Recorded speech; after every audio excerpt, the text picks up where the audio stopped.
Hello মা। দুপুর থেকে ভাইমের ফোনে কল করছি, ফোন বন্ধ দেখাচ্ছে। তোমরা কি কোথাও ঘুরতে গেছো?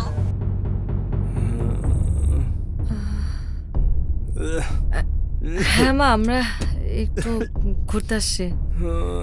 আপনার ছেলে ফাহিম একটু বেশি দূরে ঘুরতে আসছে। মানে কোথায় গেছো?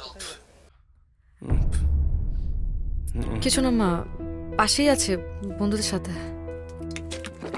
আচ্ছা মা, ভাইম আসলে বলো মা ফোন দিয়েছিল। কেমন?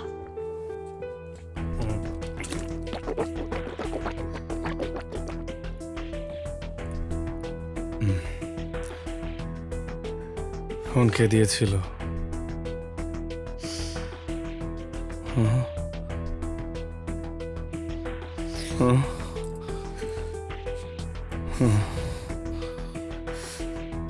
হুম